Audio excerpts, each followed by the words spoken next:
start off like that, Yeah. and can you just sort of talk about like your kind of history with it from what you saw? Well, the language part is huge because we're out running around with guns and looking for bombs. But there's more information we need. We need to talk to locals and figure out, what are you seeing in the morning times? What are you seeing in afternoon and evening times? And who's who around this village? And that's where guys like Rom come in, and they can chat these guys up and gain trust and rapport with them. And yeah, they're a key piece of our operations. Do you remember when you guys first met? Was there anything? Do you remember your first impressions of each other?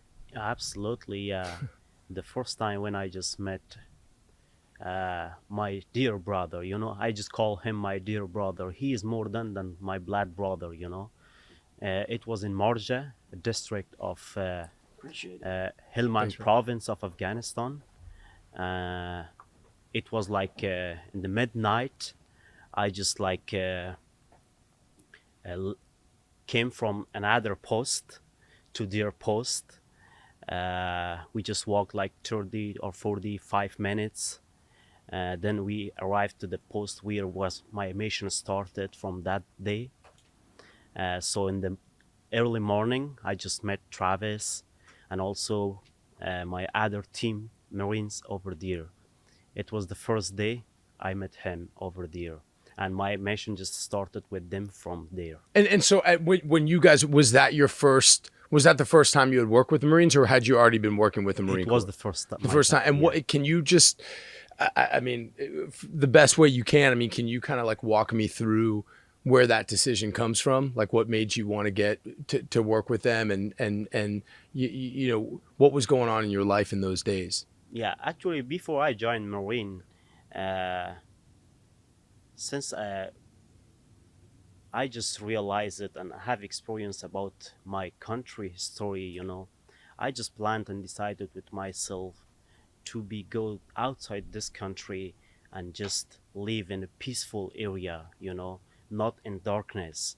So just 1 year ago, when I just joined with Marines, I just start like I have just met one of the like a captain. She was my friend as well. She was like working with the U.S. Army in Logar province, and I was on that time working for an NGO. I'm in land government organization on that time. So I met her over there, and it was one of my target to start moving and put the first steps to go to the United States for higher education and for like a peaceful life, not only for myself, for my children future. So it was my vision and target. How many kids do you have? I have three. 3 kids? Yes. How old are they? My oldest just she's 8, and I have twins, Uh-huh. boy and girl. Yeah. They're 4.5. That's beautiful. Crazy kids. Yeah, crazy Yeah. kids. Crazy kids. I love it. Yeah. I love it. And like for either one of you guys, like, can you just? I mean, I know it's a big question, but I think for all of us that haven't served and haven't been over there and are just sort of like all our news is filtered in from various different parties. Can you guys just sort of explain? At that time, you're talking about like 2008, 2009, correct? Like what's the state of Afghanistan? Like when was the first time you were over there? What did you see in Afghanistan? What are the biggest misconceptions? I'd love to hear about growing up there. I'd just like to hear more about it. I remember the first time that I got there, that was 2010. I'm young, I'm like 20 years old, can't even legally drink, but I'm over running around with a gun and you're so immature, at that age. I remember before we even got sent to Afghanistan, I knew we were going to Afghanistan. And I knew we were going to end up going to a place called Marjah. But I'm so young, I didn't even look into what Marjah even was. Right. Right. Like how easy that would have been for me to get on the old Google Yeah. and look up what this place is and what it looks like. But we didn't even, it's like, send us wherever. We don't care. Wherever the fuck you want to send us. Yeah, totally.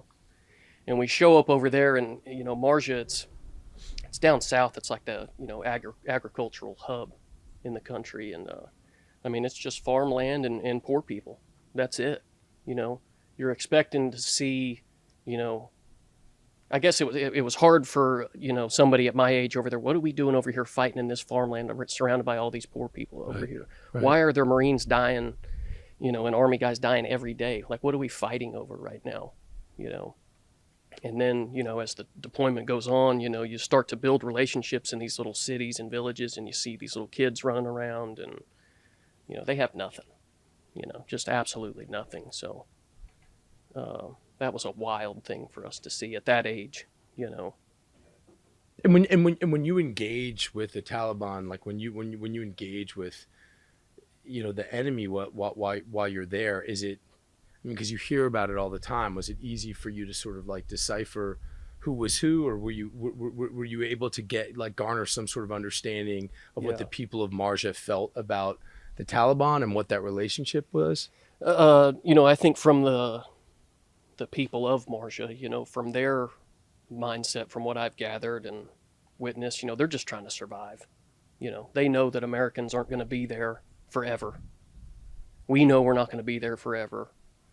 The Taliban knows we're not going to be there forever. So, you know, the Taliban they really pick and choose on when they're going to show their face and when they're going to do an attack. And yeah, I don't know. It's just it's a wild place, you know, and it's not like, you know, the Taliban's running around in uniforms that say Taliban. Right. You know, they're blending in with these villagers, and you don't know who's who. You know, it's the one day they're, you know, you think this guy's your friend, and then later on, you know, you find out that they're giving up information to the Which Taliban. They're spotting us, you know, they're watching us come out of our little patrol bases, which I think a lot of people, you know, they think military bases, and it's these giant bases with jets launching off of them.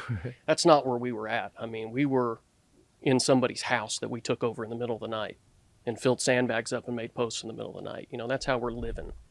You know, we show up into a farmer's compound, throw them some money, and say, you got to get out of here. And there's really no separation from where we're living in the city. I mean, we are in the city. There's no, you hear that term, oh, you leave the wire. You know, like there's no wire, you know. But, you know, as we would come out of our patrol bases, you know, we'd usually run 3 operations a day, morning, afternoon, and night. And we'd have these little devices that could pick up on their radio traffic.